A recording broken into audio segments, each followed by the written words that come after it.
तो मेरे प्यारे बच्चों, इस वीडियो के अंदर अब मैं यहाँ पर एक्सरसाइज 8.1 का क्वेश्चन नंबर जो 10 है उसको मैं सोल्व करवाने वाला हूँ। ठीक है, आइए हम सोल्व करते हैं। देखिए, इस क्वेश्चन के अंदर एक्चुअल में क्या बोला है कि आपके पास एक right angle triangle P Q R है, मतलब समकोण त्रिभुज पी क्यू आर है। तो मैं उसको पहले यहाँ पर बना देता हूँ। तो देखिए, मैंने आपके सामने यहाँ पर ये एक राइट एंगल ट्राइंगल मतलब समकोण त्रिभुज बना दिया है। ओके, अब इसका नाम हो गया आपका P, फिर ये हो गया आपका Q, फिर हो गया आपका R।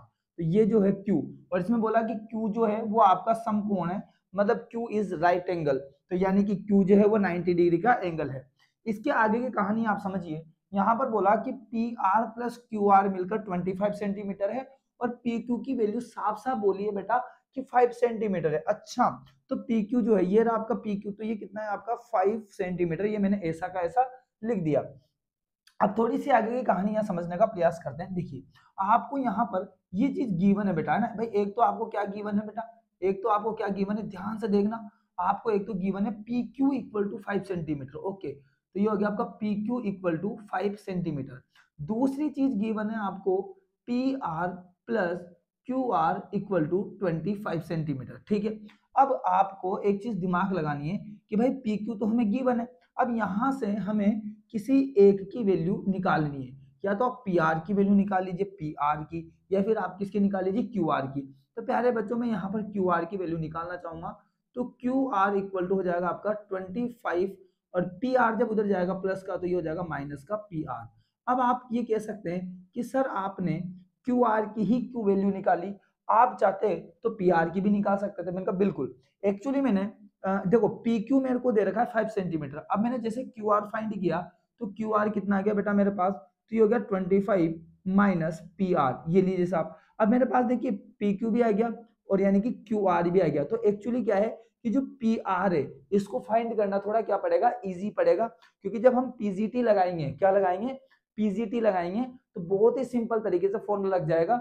आपको पता है कर्ण स्क्वायर इक्वल टू क्या होता है हमारा, कर्ण स्क्वायर इक्वल टू हमारा होता है लंब स्क्वायर प्लस आधार स्क्वायर। इंग्लिश में हम बोलते हैं hypotenuse square equal to perpendicular square plus base square. तो ये एक थोड़ा सा इजी वे पड़ता है। हालांकि आप यहां से पी आर की वैल्यू निकाल के और यहाँ पुट करके भी इस क्वेश्चन को कर सकते हैं। ठीक है, मैं यहाँ पर वो तरीका ज्यादा यूज करूंगा बेटा जिससे सॉल्यूशन को बहुत इजी तरीके से किया जा सके और आंसर तक हम बहुत इजीली पहुंच सके। आगे देखिए, अच्छा इसके बाद, तो इसके बाद मुझे पी आर जो है वो फाइंड करना है। अब देखिए, अच्छा सर यहाँ एंगल कौन है, तो आपको मैं बताऊं यहाँ पर देखिए, आपको क्या फाइंड करना है, साइन पी, कोस पी और टेन पी। मतलब हमारा जो एंगल है वो क्या है, तीनों में पी। तो इसमें मुझे कोई दुख नहीं होगा कि मैं यहाँ पर एंगल को क्या बोलूं भाई, पी। तो मेरा एंगल हो गया आपका पी। ओके, अब आपको पता है कि भाई 90 डिग्री के सामने का जो होता है वो होता है कर्ण हाइपोटेनियस, और एंगल के सामने का जो होता है ये हो गया आपका लंब, मतलब बोले तो परपेंडिकुलर। जो बचा वो हो जाएगा आपका आधार, मतलब बोले तो बेस। इसमें कोई दिक्कत नहीं है। अब वही बात बाई पीजीटी, तो हम यहाँ पर बाई पीजीटी मतलब पाइथागोरस थ्योरम का यूज करने वाले हैं। पाइथागोरस थ्योरम क्या होती है, तो कर्ण स्क्वायर इक्वल टू लंब स्क्वायर प्लस आधार स्क्वायर, इंग्लिश में हम बोलते हैं hypotenuse square equal to perpendicular square base square. बिल्कुल सही समझे, आ जाइए। तो यानी कि मैंने कहा सबसे पहले क्या आएगा, पी आर का स्क्वायर। तो ये हो गया आपका P R square equal to, ठीक है, इक्वल टू, तो p are square equal to p q square, सुनना, p q square and plus ये हो जाएगा आपका क्यू आर स्क्वायर। क्या हो जाएगा प्यारे बच्चे, क्यू आर स्क्वायर। आगे की कहानी, मैंने कहा पी आर क्या है, नहीं है सर। मैंने कहा कोई दिक्कत नहीं, तो पी आर स्क्वायर ऐसा का ऐसा। अब पी क्यू स्क्वायर, तो देखो ध्यान से, P q square, P Q की वैल्यू कितनी है 5, तो यहां लिख देंगे हम 5 स्क्वायर प्लस क्यू आर। अब क्यू आर क्या है आपका, तो 25 माइनस पी आर, तो ये हो जाएगा आपका 25 माइनस पी आर स्क्वायर। ठीक है, ओके। अब क्या करें सर, मैंने कहा देखो सोल्व करते हैं। तो ये हो जाएगा आपका P R square equal to 5 का स्क्वायर, 5 का स्क्वायर, 5 5 जा 25, तो ये हो जाएगा 5 का स्क्वायर 25 प्लस। अब इसको आप कैसे सोल्व कर सकते हैं प्यारे बच्चों, तो याद कीजिए आपके पास a माइनस बी का होल स्क्वायर, ध्यान से देखिए, a माइनस बी का होल स्क्वायर। तो a माइनस बी का होल स्क्वायर क्या होता है, a स्क्वायर माइनस 2ab और प्लस b स्क्वायर। तो हम इसको भी ऐसे ही सोल्व करेंगे, a माइनस बी का होल स्क्वायर। तो देखिए a स्क्वायर, तो a ये क्या हो गया आपका a, ये क्या हो गया b, तो a स्क्वायर मतलब 25 स्क्वायर माइनस 2ab, तो माइनस 2 ए और इंटू में ये हो गया बी पी आर और प्लस बी स्क्वायर मतलब यानी कि पी आर का यहाँ पर हो जाएगा बेटा स्क्वायर। ओके, आई होप आपको ये बात समझ में आई होगी। मतलब इसका जो आंसर है वो ये बन चुका है। आप एक बार और ध्यान दे बेटा, एक बार और ध्यान दो, a माइनस बी का होल स्क्वायर, ए स्क्वायर माइनस 2ab और प्लस बी स्क्वायर। ठीक है, आई होप आपको समझ में आया होगा। अब आगे की कहानी देखो। अब देखो यहाँ पर ये क्या है पी आर स्क्वायर, ठीक है, यहाँ क्या है पी आर स्क्वायर। तो मैं इस पी आर स्क्वायर को इसके पास लेके आऊंगा बेटा।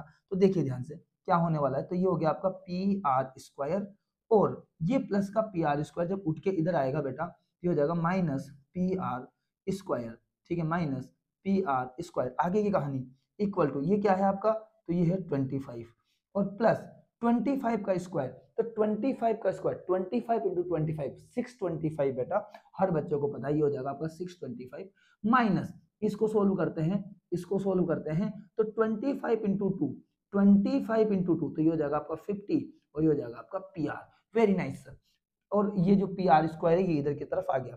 अच्छा, पी आर स्क्वायर से पी आर स्क्वायर कैंसिल, मतलब बोले तो 5 माइनस 5 कितना होता है 0, 7 माइनस 7 क्या होता है 0, तो मतलब सेम माइनस सेम कितना होता है बेटा 0, इक्वल टू, सुनना, इक्वल टू अगर मैं इन दोनों को प्लस करूं 625 प्लस 25 ये होता है आपका 650 और माइनस ये हो जाएगा 50 पी आर। अब आपको पता है बेटा जो माइनस का 50 पी आर है वो क्या है इधर की तरफ आएगा, माइनस का जो 50 पी आर है ये किधर आएगा बेटा इधर, तो ये हो जाएगा प्लस का 50 पी आर। ठीक है, तो यानी कि इस कहानी को मैं इधर ऊपर रखता हूं और आगे की तरफ इधर चलने का प्रयास करता हूं। तो देखिए यहाँ पर माइनस 50 पी आर इधर आएगा तो ये हो जाएगा आपका प्लस में 50 पी आर और इक्वल टू, सुनना ध्यान से, इक्वल टू, तो माइनस 50 पी आर जब इधर आया तो प्लस का 50 पी आर और इधर कौन बचेगा, तो इधर बचेगा प्यारे बच्चों 650 तो हो जाएगा 650। अब आपको भी पता है कि यहाँ से मैं पी आर की वैल्यू फाइंड करूंगा तो ये हो जाएगा आपका 650, ये हो जाएगा आपका 650 अपॉन और ये 50 नीचे आएगा तो ऐसा 0 से 0 कैंसिल होगा और अगर आप 5 का डिवाइड 65 में करेंगे तो ये हो जाएगा आपका 13, कितना आएगा प्यारे बच्चों 13। तो ये लीजिए आप आराम से देख सकते हैं मेरे प्यारे बच्चों, ये हो गया 13 सेंटीमीटर। ओके, तो पी आर इक्वल टू आपका हो चुका है प्यारे बच्चों 13 सेंटीमीटर। ठीक है, अच्छा अब ये बात है इनका बिल्कुल। अब देखिए ध्यान से आप, अब देखिए ध्यान से आप, अब आपके पास यानी कि जो पी क्यू था वो 5 सेंटीमीटर है लेकिन क्यू आर, अच्छा पी आर कितना आ गया 13 सेंटीमीटर, तो ये फाइंड करना था। अब ये आपके पास आ गया बेटा 13 सेंटीमीटर, लेकिन अभी ये नहीं निकला, अभी ये नहीं निकला क्यू आर, क्यों, क्योंकि ये भाई पी आर पे डिपेंड था। तो यानी कि अब निकल जाएगा 25 माइनस पी आर कितना गया बेटा 13, तो 25 माइनस 13 ये हो गया आपका 12 सेंटीमीटर। अब आपके पास बेटा 5 सेंटीमीटर, पी आर आपके 13 सेंटीमीटर, क्यू आर आपके हो जाएगा 12 सेंटीमीटर। अब कोई टेंशन वाली बात नहीं है, अब कोई दुख भरी बात नहीं है, मतलब मैंने को ये जो कैलकुलेशन थी वो मैंने यहाँ पर कर ली बेटा आराम से। ठीक है, अब देखो आगे की कहानी, तो अब आपको क्या फाइंड करना है बेटा, तो आपको फाइंड में अब यहाँ पर आगे आ जाएगी फाइंड की कहानी। तो फाइंड में पहला तो आप देख सकते हैं साइन में P, okay, sine P, sine का फॉर्मूला क्या होता है भाई, तो लंब बटे कर्ण, मतलब बोले तो परपेंडिकुलर अपॉन हाइपोटेन्यूस। ओके, तो ध्यान से देखो एल अपॉन के, तो यहाँ पर अगर आप ध्यान से देखें मेरे प्यारे बच्चों तो एल मतलब पी की वैल्यू है 12 और के मतलब एच की वैल्यू है 13, तो ये हो जाएगा 12 अपॉन 13, एल अपॉन के पी अपॉन एच कितना हो जाएगा 12 अपॉन 13, तो ये हो जाएगा प्यारे बच्चों 12 अपॉन 13। ओके, सेकंड केस देखिए बेटा, सेकंड केस में क्या है बेटा कोस पी, तो यहाँ पर ध्यान से देखो मैं कोस पी, अच्छा कोस पी, कोस का फॉर्मूला क्या होता है आधार बटे कर्ण, मतलब ये हो गया बेस अपॉन हाइपोटेनियस। तो इसका वैल्यू देखो ए अपॉन के, तो यहां से ध्यान देखो ए अपॉन के बी अपॉन एच मतलब बोले तो 5 अपॉन 13, तो इसकी वैल्यू आपकी आ जाएगी बेटा 5 अपॉन 13। ओके, थर्ड नंबर का केस आप देखो, थर्ड नंबर में क्या फाइंड करना है बेटा आपको 10p, अच्छा 10p, अच्छा 10p, 10 का फॉर्मूला क्या होता है तो लंब बटे आधार मतलब बोले तो परपेंडिकुलर अपॉन बेस, तो ये देखो L अपॉन ए, यहाँ से देखिए ध्यान से, ये हो गया बेटा L और ये हो गया A मतलब P अपॉन B, तो ये हो जाएगा आपका 12 अपॉन 5, कितना हो जाएगा प्यारे बच्चों 12 upon 5। It will be your answer, ये तीनों ही बेटा आपके क्या है आंसर आ चुका है। ठीक है, तो आई होप बच्चों आपको इस क्वेश्चन का जो सॉल्यूशन है वो समझ में आया होगा। अच्छा इस क्वेश्चन में जहां पर ध्यान देने योग्य बात है बेटा वो एक तो यहाँ पर है, जो मुझे लगता है कि बच्चों को कहाँ पे ज्यादा अलर्ट होना चाहिए, एक तो यहाँ पर, और एक ये जो कैलकुलेशन की है आपने यहाँ पर भी आपको अलर्ट होने की जरूरत है। अदरवाइज इस क्वेश्चन में आपको कहीं भी दिक्कत आने वाली नहीं है। मुझे आशा है कि आपको इसका सॉल्यूशन जरूर समझ में आया होगा, और अगर किसी प्रकार की कोई दिक्कत है तो आप कमेंट सेक्शन में लिख सकते हैं। मैं नेक्स्ट वीडियो बना के आपकी प्रॉब्लम को सॉल्यूशन कर दूंगा। क्वेश्चन नंबर 11 है वो डिस्कस करने वाला हूँ।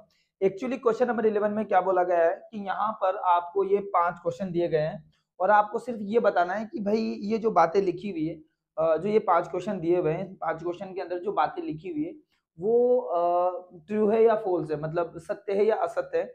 लेकिन साथ में आपको रीजन भी देना है ना कि भाई क्या रीजन है। अगर कोई चीज ट्रू है यानी कि सत्य है तो क्या रीजन है, अगर कोई चीज फॉल्स है मतलब अगर असत्य है तो क्या रीजन है। ठीक है, तो आइए आपको मैं बहुत बेहतरीन ढंग से समझाने का प्रयास करता हूँ। ठीक है, स्टार्ट करते हैं। पहला क्वेश्चन है कि 10a का जो वैल्यू है क्या वो ऑलवेज हमेशा 1 से कम होगा।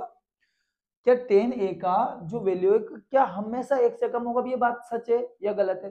तो आइए हम मैं रीजन देता हूं आपको। देखिए आपको क्या करना है, मैं एक एग्जांपल लेता हूं बेटा। क्या होता है एग्जांपल, देखो किसी भी चीज को गलत साबित करने के लिए सिर्फ एक एग्जांपल काफी है। अगर हमें इस दुनिया में एक ऐसा एग्जांपल मिल जाता है जो ये साबित कर दे कि भाई ये बात गलत है, फिर हमें कोई टेंशन नहीं है। आगे बात समझ में।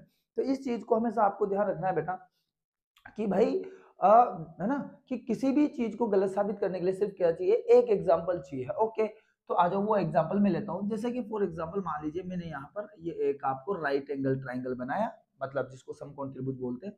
यहाँ पर ए बी सी लिखा, ये बी को 90 डिग्री बोला, और मैंने यहाँ पर बोला कि भाई मैं इसको है ना यानी कि जो है 4 ले रहा हूँ और इसको मैं 3 ले रहा हूँ, और मैंने इसको ये 5 लिया, और यहाँ पर मैंने एंगल बेटा थीटा बना दिया। ठीक है, अच्छा ओके। तो यहाँ पर मामला जैसे अगर आप कहोगे नहीं सर आप थीटा में काम उतरो, तो ए बोल रखा है तो ए लो, तो यानी कि हमारा एंगल ये रहेगा। तो ठीक है, उसके अकॉर्डिंग फिर मैं यहाँ पर इस चीजों को चेंज करता हूँ, और मैंने कहा मैं इसको 3 लेता हूँ और इसको क्या लेता हूँ मैं 4। अच्छा मुझे क्या है कि ये चीज प्रूफ करनी। अच्छा ये जो एग्जाम्पल है मैं अपने अकॉर्डिंग बता रहा हूँ, ताकि आपको मैं प्रूफ करके बता सकूं कि भाई 10a का जो वैल्यू है वो क्या ऑलवेज हमेशा 1 से ही कम होता है, क्या 1 से कम होता है कि हमेशा, वो मैं आपको प्रूफ करके यहाँ पर बताना चाह रहा हूँ। ठीक है, ओके। तो यानी कि अब आप देखो ध्यान से, तो अगर मैं बात करूं यहाँ पर, तो 90 के सामने का ये कर्ण मतलब हाइपोटेन्यूस हो जाएगा, और उसके बाद ये इसके सामने का लंब परपेंडिकुलर, और जो बचा है वो बेटा आधार बेस आपका हो जाएगा। इतना आप जानते हैं। अब यहाँ पर आगे की बात ये है कि भाई मैंने कहा अपन को क्या दिया हुआ है 10 है, वैल्यू किसकी निकालनी 10 है, तो 10 है इक्वल टू क्या हो गया लंब बटे आधार मतलब परपेंडिकुलर अपॉन बेस। अब अगर मैं वैल्यू यहाँ पर पुट करूं, देखो वैल्यू पुट करूं, अब एल अपॉन ए की वैल्यू, तो ये देखो यहाँ पर ये हो गया एल और ये हो गया ए, तो ये हो जाएगा 4/3।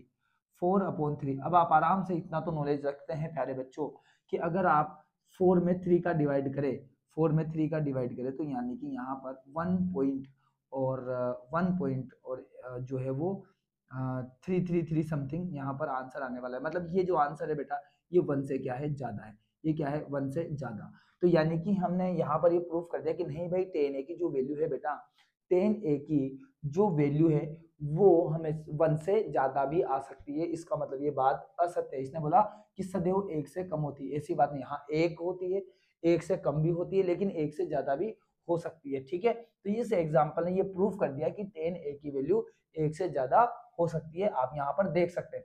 इसका मतलब ये वाली जो बात है बेटा ये हो गया आपकी फॉल्स। क्या हो गया फॉल्स, मतलब बोले तो असत्य। ठीक है, नेक्स्ट क्वेश्चन देखिए। नेक्स्ट क्वेश्चन बोला कि आप ये बताओ कि सेक ए इक्वल टू 12/5 जो है ये बात सच लिखी हुई है वास्तव में या फिर ये गलत है। मैंने कहा ठीक है, तो अपन को यहाँ पर देखो, यहाँ पर दिया हुआ है बेटा सेक ए इक्वल टू 12/5। हर बच्चा जानता है कि सेक का जो फॉर्मूला होता है, सेक का जो फॉर्मूला होता है वो होता है आपका कर्ण बटे आधार, इंग्लिश में हाइपोटेनस अपॉन बेस। ठीक है, अब आगे की कहानी देखिए जरा। मैंने कहा मैं क्या करूंगा, मैंने कहा भाई मैं वही राइट एंगल ट्राइंगल बनाने में थोड़ा सा बिलीव करता हूँ, समकोण त्रिभुज, और मैंने यहाँ पर ए फिर ये बी और ये सी लिखा। कहानी सेम है बेटा, बी को 90 डिग्री बोलना था। अच्छा आप देखो, अच्छा 90 के सामने का आपका के कर्ण मतलब हाइपोटेनस हो जाएगा। कहानी यहाँ से देखो, यहाँ पे ए है बेटा, तो यानी कि ये एंगल हो जाएगा, इसके सामने का लंब परपेंडिकुलर हो जाएगा, जो बचा है वो आधार बेस हो जाएगा। अब आगे देखो, तो यहाँ पर आपको जो है ए की वैल्यू जो है वो 5 दे रखी है, तो ये ए की वैल्यू 5 होगी। इसके बाद आपको के की वैल्यू 12 है, तो ये आपके 12 होगी। अब आपको क्या करना है, यहाँ पर पीजीटी लगाना पड़ेगा। क्या लगाना पड़ेगा बेटा? पीजीटी। क्योंकि देखो आपको राइट एंगल ट्राइंगल में 2 साइड गिवन है और तीसरी साइड निकालनी है, तो आपको पीजीटी लगानी पड़ेगी। मतलब किसी भी समकोण त्रिभुज में 2 भुजाएं दी गई है और तीसरी भुजा निकालनी हो तो हमें पाइथागोरस थ्योरम लगाना ही पड़ेगा। अच्छा, कैसे लगाएंगे? तो हर बच्चे को पता है कि ये लगाने, इसका लगाने का तरीका, आपने अगर मेरे पिछले वीडियो देखे इस एक्सरसाइज के तो अब तक आप इस चीज को समझ चुके होंगे। और अगर आपने वीडियोस नहीं देखे तो प्लीज पहले जाके देखें और फिर इस वीडियो को देखें, तो आपको बहुत बेहतरीन तरीके से ये क्वेश्चन और अच्छे से समझ में आने वाला है प्यारे बच्चों। कोई बात नहीं, फिर इसको देख लीजिए अभी। तो बीसी जो है यानी कि बीसी स्क्वायर इक्वल टू ये हो जाएगा आपका कर्ण स्क्वायर माइनस आधार स्क्वायर, मतलब hypotenuse square minus base square, तो ये होगा आपका AC स्क्वायर। ठीक है, ये हो गया आपका AC स्क्वायर एंड माइनस ये हो जाएगा आपका AB का स्क्वायर। ओके प्यारे बच्चों, अब थोड़ा ध्यान से समझिए। BC square equal to AC क्या है आपके पास? तो देखिए AC की वैल्यू है आपके पास 12, तो ये हो गया आपका 12 स्क्वायर माइनस AB जो है AB हो गया आपका 5 स्क्वायर, तो ये होगा आपका 5 का स्क्वायर। 12 स्क्वायर होता है आपका 144 माइनस 5 स्क्वायर होता है आपका 25। अगर आप थोड़ा सा ध्यान से समझे प्यारे बच्चों, तो 144 में से अगर 25 माइनस होगा तो कितना बचेगा? थोड़ा सा ध्यान से देखिए। तो ये बचेगा आपका 15 और 4 यानी कि 119। क्या बचेगा भाई? 119। आप आराम से देख सकते हो 119 बचेगा। यस सर, बिल्कुल 119 बचेगा, एकदम करेक्ट बात आप बोल रहे हो। ओके, अब आप देखो यहाँ चल रहा था आपका BC का स्क्वायर। ठीक है, BC का स्क्वायर। अच्छा, स्क्वायर उधर जाएगा प्यारे बच्चों, तो BC इक्वल टू बनेगा रूट के अंदर 119। अब आपको पता है कि भाई जो रूट के अंदर 119 है ना, ये किस किस के बीच में आता है? तो आपको पता है कि भाई इससे पहले अगर आप देखें तो ये आता है रूट के अंदर 121, सॉरी, तो ये आता है आपका 100। क्या आता है? 100। इसके आगे देखें तो आता है एक नंबर आपका 121। तो आप मुझे बताओ 100 का आंसर कितना निकलता है? रूट 100 का आंसर होता है 10 और रूट में 121 का आंसर होता है आपका बेटा 11। कितना होता है? 11। हर बच्चे को ये पता हो सकता है, आपको यहाँ नहीं दिख रहा हो, मैं यहाँ लिख देता हूँ। तो यानी कि ये होता है 10, क्या होता है 10 और इसका होता है आपका 11। मतलब आप आराम से देख सकते हैं कि 100 और 121 के बीच में आता है आपका 119 और 100 का रूट होता है आपका 10 और इसका रूट होता है आपका 11। मतलब अगर रूट में 119 का जो आंसर आएगा वो 10 और 11 के बिटवीन में, जिसे अगर मैं इसको मान लूँ 10.5 समथिंग ही आने वाला है, तो मतलब आपका जो लंब है वो लगभग लगभग बेटा 10.5 आएगा। और आप आराम से देख सकते हैं, आप आराम से देख सकते हैं कि भाई देखो जो आधार और जो लंब है, मतलब बेस और परपेंडिकुलर जो है, वो आपके कर्ण हाइपोटेनस से क्या है? कम आया है। क्या है? कम आया है।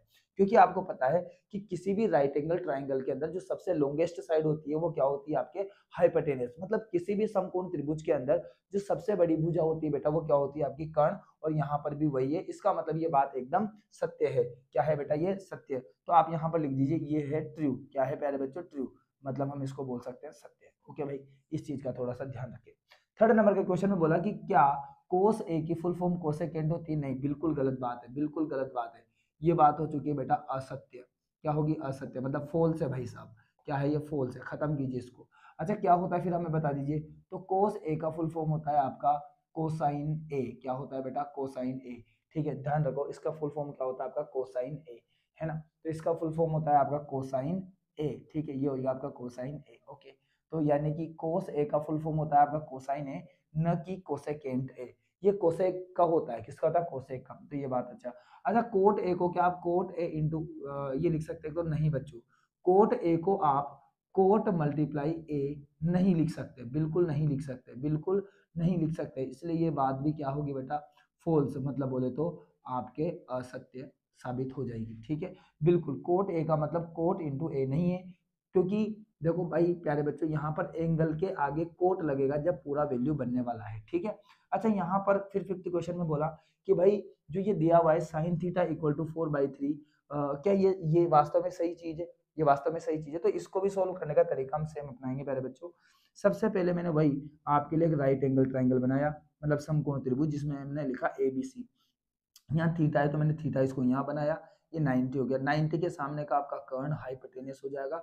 थीटा के सामने बेटा आपका लंब परपेंडिकुलर हो जाएगा, जो बचा है वो आपका आधार, मतलब बोले तो बेस हो जाएगा। बहुत सिंपल कहानी है।